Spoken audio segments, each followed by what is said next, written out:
Right. Hi everyone. Good morning. And we are going to carry on reading our story, The Twits. So quick recap if there's anyone who wasn't logging in yesterday.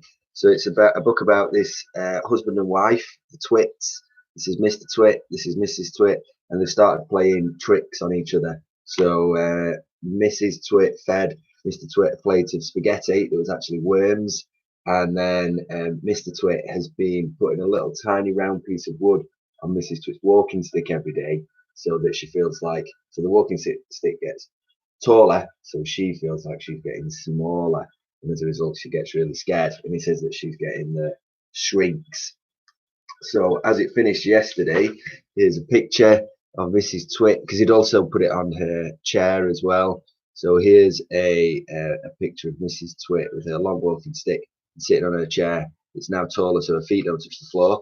And then Mr. Twit says, you've got to be stretched. So then the next chapter is Mrs. Twit gets a stretching. So we will start that now.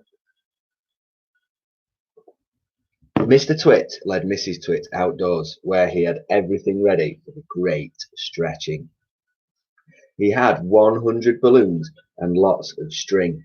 He had a gas cylinder for filling the balloons.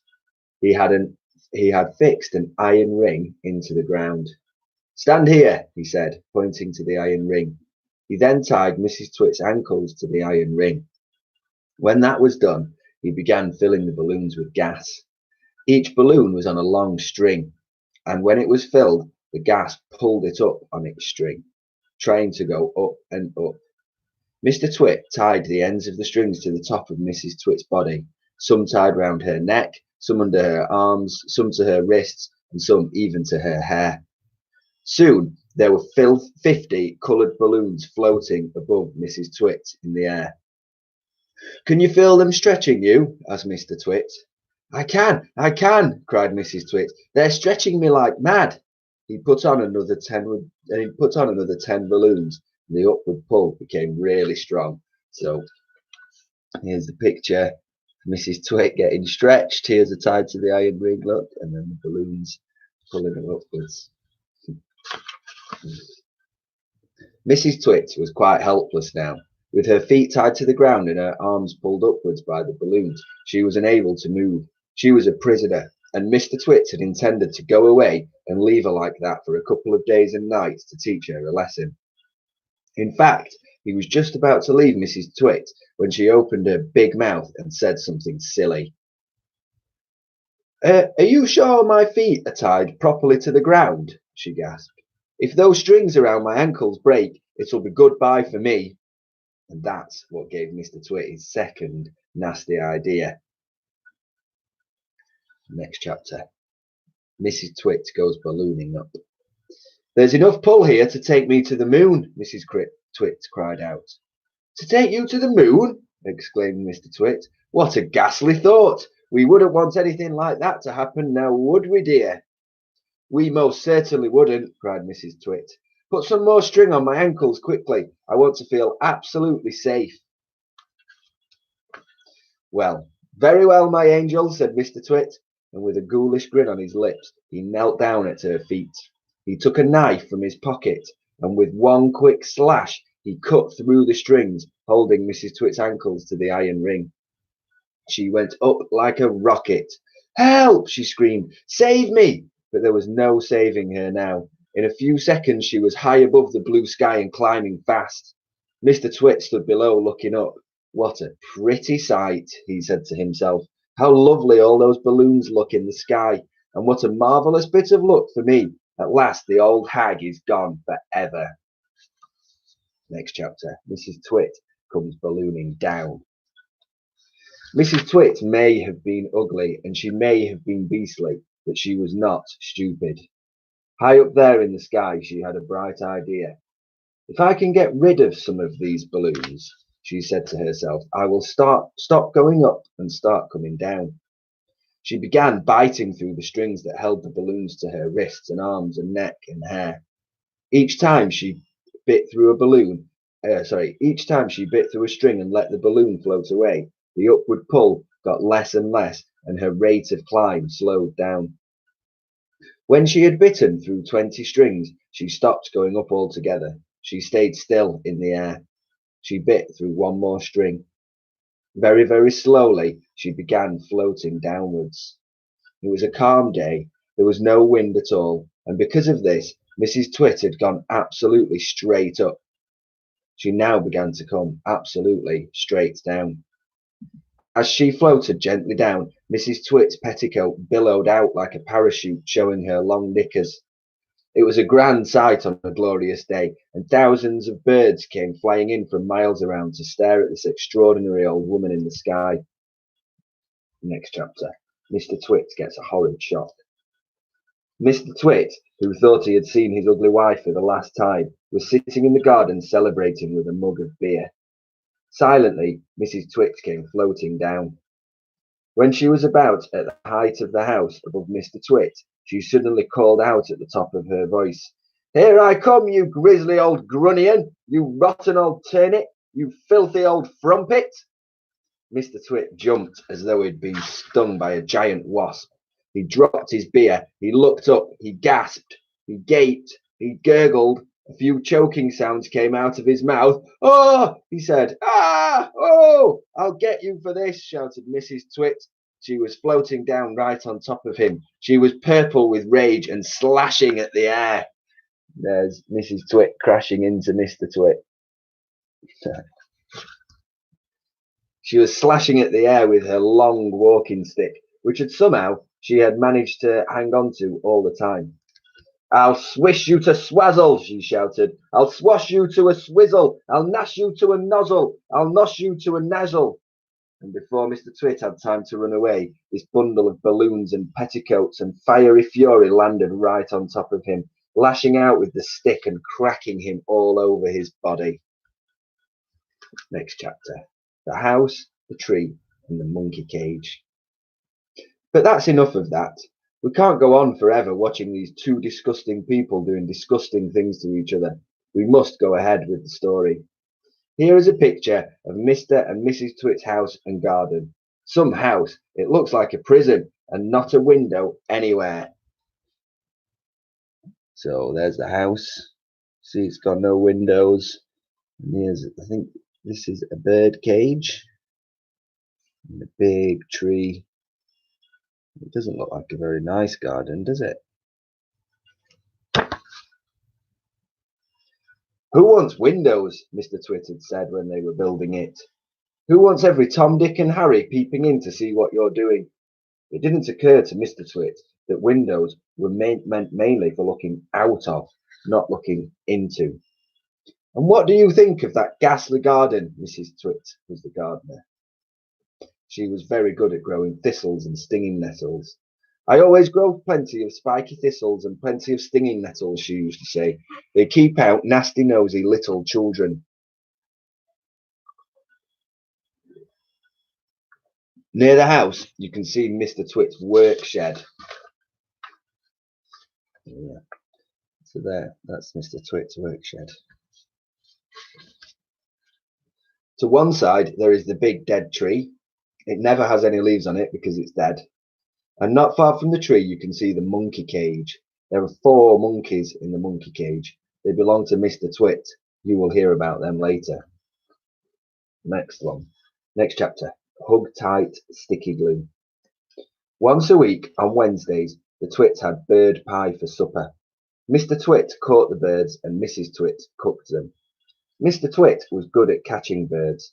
On the day before Bird Pie Day, he would put the ladder up against the big dead tree and climb up into the branches with a bucket of glue and a paintbrush. The glue he used was something called Hug Tight, and it was stickier than any other glue in the world. He would paint it along the tops of the branches and then go away. As the sun went down, birds would fly in from all around to roost for the night in the big dead tree. They didn't know, poor things, that the branches were all smeared with horrible Hug Tight.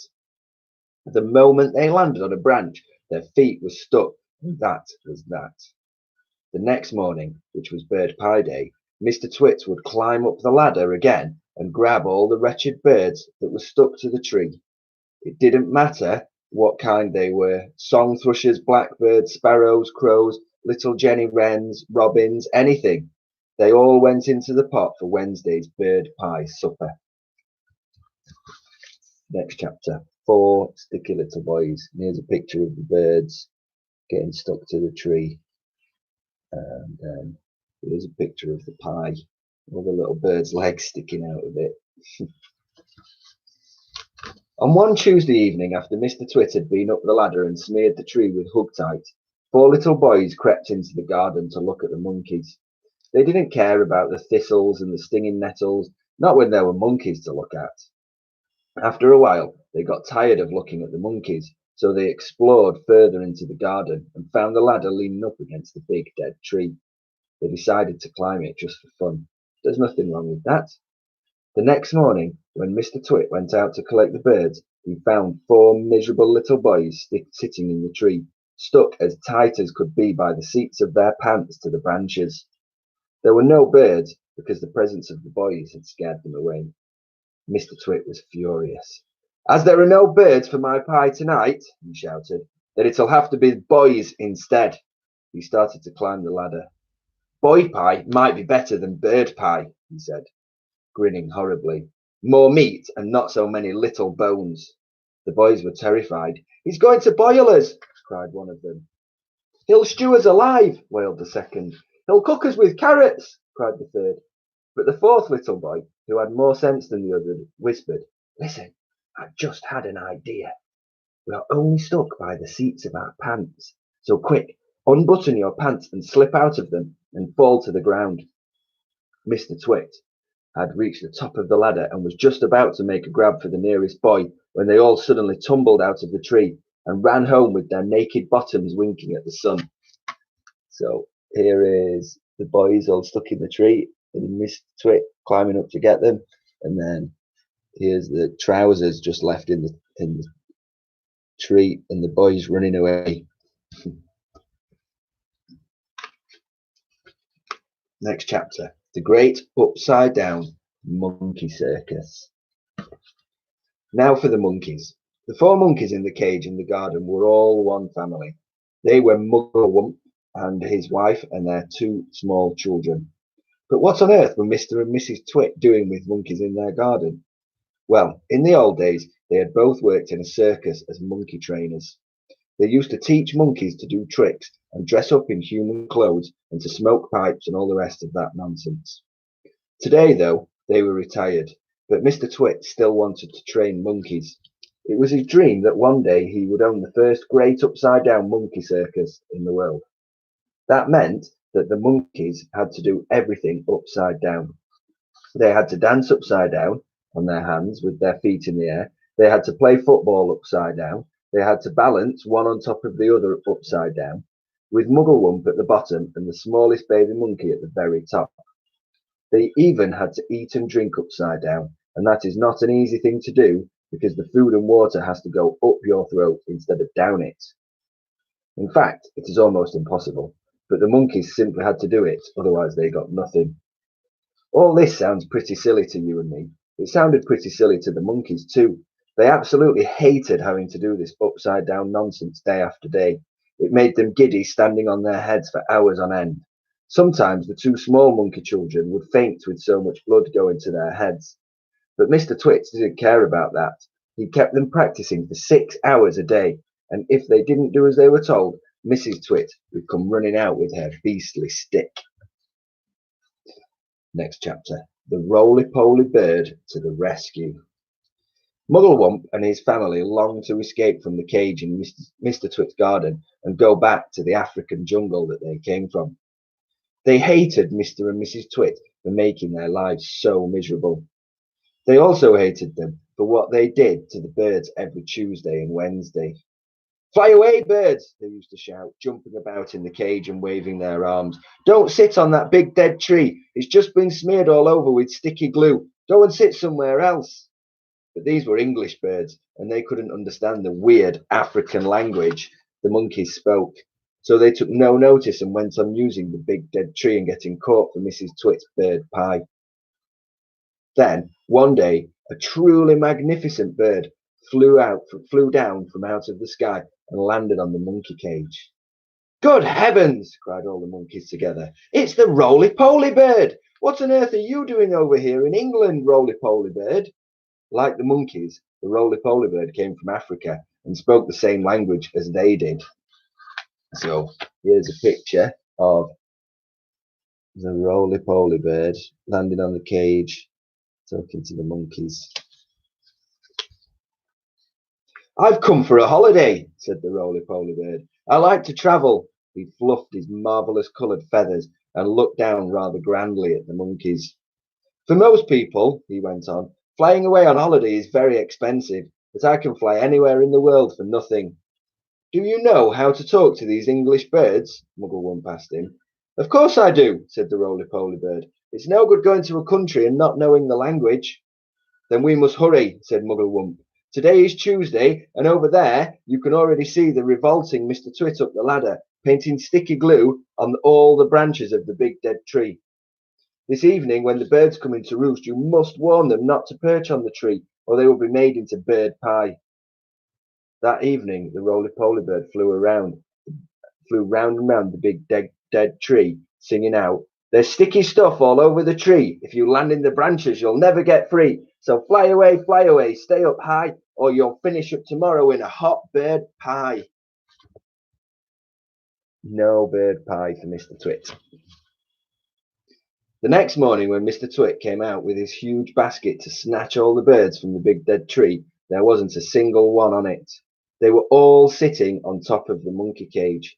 The roly-poly bird was there as well, and Mugglewump and his family were inside the cage, and the whole lot of them were laughing at Mr. Twit. There's a picture of them all sitting on the monkey cage, sorry. Next chapter. Still no bird pie for Mr. Twit. Mr. Twit wasn't going to wait another week for his bird pie supper. He loved bird pie. It was his favourite meal. So that very same day, he went after the birds again. This time he smeared all the top of the bars of the monkey cage with sticky glue, as well as the branches of the big dead tree. Now I'll get you, he said, whichever one you sit on. The monkeys crouched inside the cage, watching all this, and later on, when the roly-poly bird came swooping in for an evening chat, they shouted out, Don't land on our cage, roly-poly bird. It's covered in sticky glue. So is the tree. And that evening, as the sun went down and all the birds came in again to roost, the roly-poly bird flew around the monkey cage and the big dead tree, singing out his warning. There's sticky stuff now on the cage and tree. If you land on either, you'll never get free. So fly away, stay up high, or you'll finish up tomorrow in a hot bird pie. Oh, what a great story. I think we're going to leave it there for today. And we will do this at the same time again tomorrow. So 10 o'clock, and we'll find out what happens next to the Twits. Okay, so hope you're all okay. Remember, you can email us. There's an email on the website. If your parents need to get in touch with us, you can email any of the year 14. Okay, and we'll hopefully see you soon.